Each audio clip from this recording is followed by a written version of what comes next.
اگر سیاسی طور پہ سٹیبل نہیں ہوگا تو معاشی بھی استحکام نہیں آئے گا.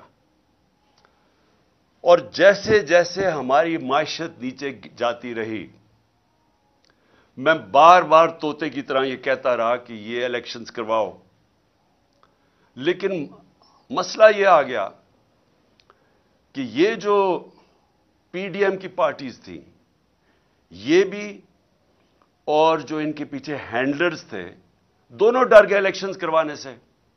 اور وہ الیکشنز اس لیے نہیں کروا رہے تھے کہ جیسے جیسے عوام کھڑی ہوتی گئی تحریک انصاف کے ساتھ، اس گورنمنٹ کے ساتھ، یعنی کبھی بھی پاکستان کی تاریخ میں ایک گورنمنٹ گرائی گئی ہو کبھی عوام اس کے لیے نہیں نکلی.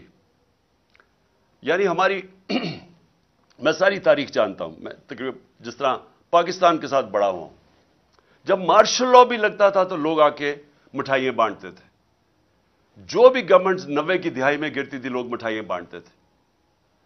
تو یہ پہلی دفعہ ہوا کہ پبلک سڑکوں پہ آ گئی، لاکھوں لوگ سڑکوں کے اوپر آئے اور انہوں نے کہا کہ یہ ہم مانتے نہیں، یہ جو سازش کر کے رجیم چینج کیا گیا.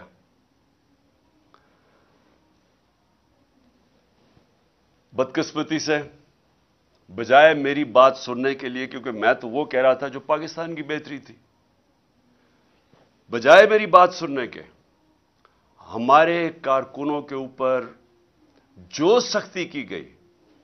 میں جنرل مشرف کے مارشل لا کے اندر اپوزیشن میں تھا، مجھے جنرل مشرف کے مارشل لا میں جیل میں گیا.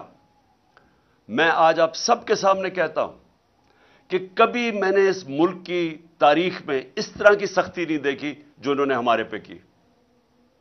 کارکنوں کو جیلوں میں ڈالا.